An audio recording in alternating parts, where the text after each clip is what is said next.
नमस्कार मंडळी, मी तुमचा मित्र परमेश्वर आणि माझी शेती माझं शेतकरी जीवन या आपल्या चॅनलवर तुमचं मनापासून स्वागत.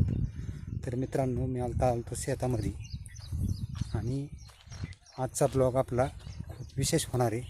तर कसा होणार आहे चला मी तुम्हाला दाखवतो. तर ब्लॉग आजचा व्हिडिओ स्किप न करता शेवटपर्यंत नक्की बघा. माझ्या हातामध्ये काय आहे हे बघा.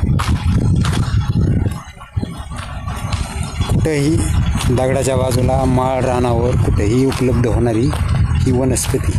हे बघा, हिचं फुल कशा प्रकारे येतं, फुलाचं बी झडून गेल्याच्यानंतर कशा प्रकारे दिसतं सगळंच बघून घ्या. आता मित्रांनो, याला आपल्या मराठीमध्ये काय म्हणतात माहीत आहे का? कोणी म्हणतं कुरमुडी, कोणी म्हणतं टिक्की, पण याचं ओरिजिनल नाव काय मंडळी? आता इंग्लिशमध्ये काय आहे मला नाही सांगता यायचं, पण मराठीमध्ये याला दगडी वनस्पती असं म्हणतात. ओरिजिनल नाव याचं दगडी वनस्पती.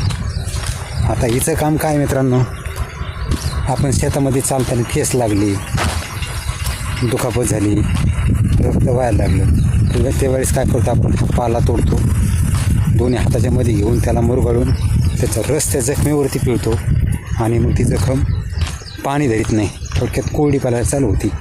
म्हणजे अशी ही आयुर्वेदिक वनस्पती मित्रांनो.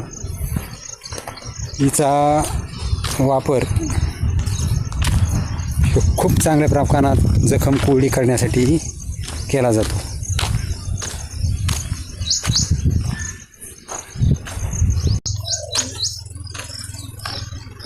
तर मंडळी, अशा प्रकारची ही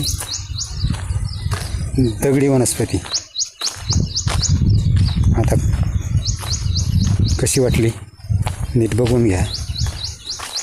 आणि एवढी ताकद आहे मंडळीच्यात, जखमेला थंड पाडण्याबरोबरच जखमेतला रक्तस्राव जो आहे ते एकदम बंद करण्याची ताकद ही ठेवते. तर बघा मित्रांनो, हे असे आपले आयुर्वेदिक उपाय असतात शेतामध्ये चालता चालता. आणि दुसरी गोष्ट, हिचा वापर आयुर्वेदामधूनच मूतखडा पाडण्यासाठी सुद्धा होतो मंडळी. अशी ही दगडी वनस्पती तुमच्याकडीला काय म्हणतात ते कमेंट करून सांगा. आमच्याकडं तर 3 नावाने उल्लेख केला जातो: कुरमुडी, टिक्की आणि दगडी वनस्पती. तर तुमच्याकडे काय म्हणतात नक्कीच कमेंट करा. आणि चला, आजचा हे छोटासा ब्लॉग आता आपण इथंच थांबू. ब्लॉग कसा वाटला तेही कमेंट करून सांगा. तर चला, भेटू नंतर पुन्हा पुढच्या ब्लॉगमध्ये. तोपर्यंत सगळ्यांना मनापासून धन्यवाद.